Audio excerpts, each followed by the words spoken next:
Bonjour à toutes et à tous, bienvenue sur ma chaîne Mes recettes préférées et plus.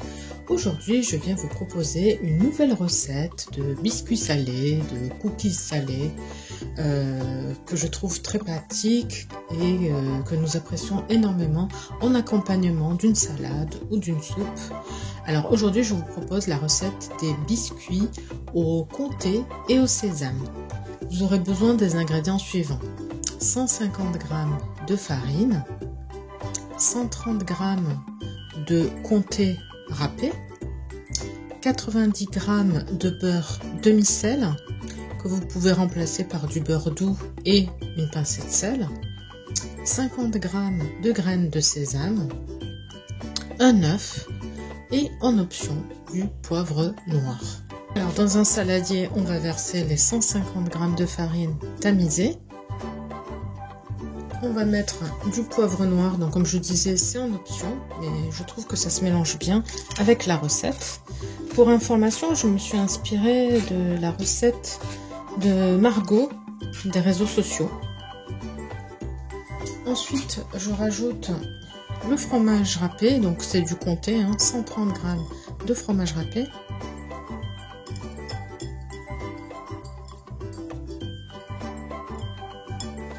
Je rajoute ensuite les 50 g de graines de sésame.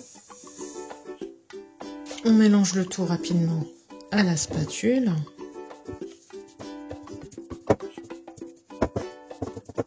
Et ensuite, on va rajouter le beurre. Alors, c'est du beurre demi-sel.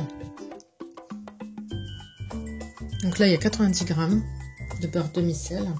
Si vous n'avez pas du beurre demi-sel, vous pouvez le remplacer par du beurre doux avec une pincée de sel.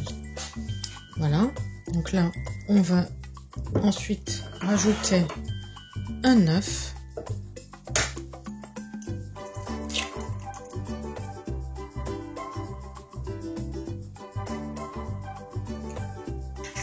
voilà. Et là on va placer la pâte, alors soit à la spatule, soit à la main, comme vous le voulez. Alors moi je commence par la spatule et ensuite je vais finir à la main. Je reviens vers vous une fois que j'aurai ramassé la pâte. Voilà, donc après avoir ramassé la pâte, on obtient une boule, une belle boule. Maintenant ce qu'on va faire, on va la façonner en boudin. Pour ce faire, je prends une planche en bois, je prends ma pâte et je vais la façonner en boudin. Voilà, petit à petit.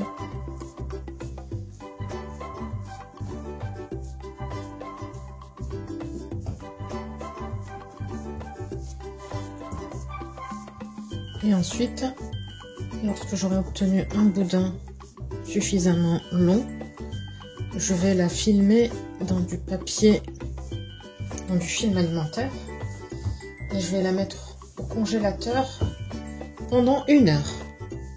Donc je continue de former mon boudin et je reviens vers vous. Alors voilà, le boudin est formé. Alors vous pouvez faire l'épaisseur que vous le souhaitez. Moi je l'ai fait plutôt des petits boudins. J'ai fait un boudin pas très épais, mais vous pouvez le faire plus gros si vous le voulez. Donc maintenant il ne reste plus qu'à prendre du film alimentaire. On va l'envelopper et on va le mettre au congélateur pendant 1 heure. Voilà, donc je l'enveloppe et je reviens vers vous. Voilà, donc là je termine de filmer mon boudin.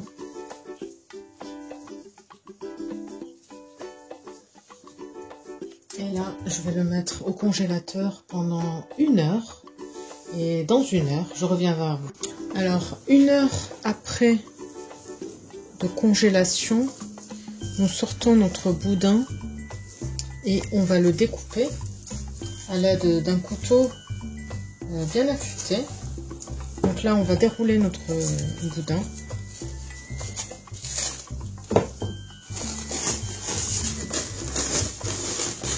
Voilà. Et là, on va venir le découper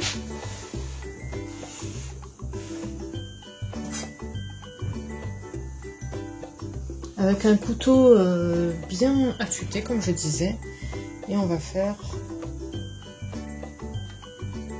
des rondelles.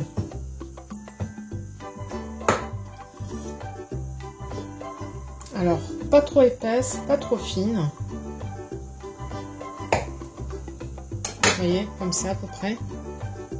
Et puis ensuite, on va les poser sur une plaque chemisée de papier cuisson et on va les enfourner 15 à 20 minutes. Donc là, je termine de couper toutes les rondelles et je reviens vers vous. Voilà ce qu'on obtient après avoir découpé les rondelles. Donc il y en a à peu près une quarantaine. Donc maintenant, ce qu'on va faire, on va prendre une plaque chemisée de papier cuisson et on va venir les disposer. Et ensuite, on va les cuire dans un four préchauffé à 180 degrés. On va les cuire entre 15 et 20 minutes, chaleur tournante. Voilà, donc là, je viens disposer mes petits biscuits en les espaçant légèrement parce qu'ils vont avoir tendance à s'étaler un petit peu à la cuisson. Voilà, donc je termine de réaliser cela et je reviens vers vous. Voici le premier plateau. Donc là, je vais l'enfourner, comme je vous le disais, 15 à 20 minutes à 180 degrés chaleur tournante. Et je reviens vers vous à la sortie du four. Voilà ce qu'on obtient à la sortie du four. Donc ils ont cuit exactement 18 minutes à 180 degrés chaleur tournante. Donc là, je vais les laisser refroidir. Et puis ensuite, on pourra les déguster avec une salade. Ce soir, on va les déguster avec une salade. Sinon, vous pouvez très bien les déguster, comme je disais, en accompagnement d'une soupe. Ou alors, pourquoi pas, lors d'un apéritif dînatoire, d'un pique-nique.